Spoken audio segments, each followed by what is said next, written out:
বাংলার গ্রাম অঞ্চলে আজও কিছু মানুষ আছেন যারা যুগ যুগ ধরে রেখেছেন আখের মিঠা তৈরির ঐতিহ্য। এমনই এক প্রবীণ কারিগর যিনি ৬০ বছরেরও বেশি সময় ধরে আখ থেকে রস বের করে তৈরি করে আসছেন মিঠা। এই মেশিনের মাধ্যমে আখ থেকে রস বের করার পরে কাপড় দিয়ে বা চালনিতে ছেঁকে নেওয়া হয়, মাটি বা খোসা ময়লা না থাকে।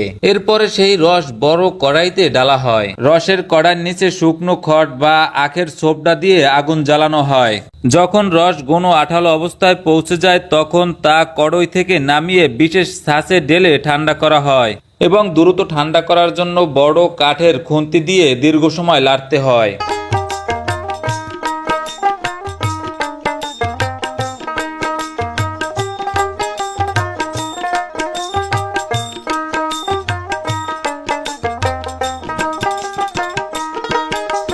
রসটি যখন পুরোপুরি ঠান্ডা হয়ে যায় তখন সেই রস দেওয়া হয় মাটিতে তৈরি করা ডাইসে।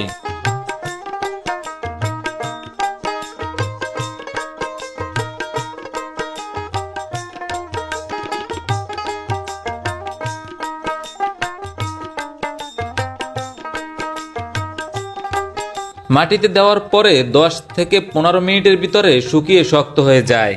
এরপরে কাঠের স্কেল ধরে কাঁচি দিয়ে নির্দিষ্ট আকারে দাগ দেওয়া হয়।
এই মিঠে এখন গ্রামের বাজার পেরিয়ে চলে যাবে শহরের বিভিন্ন দোকানে।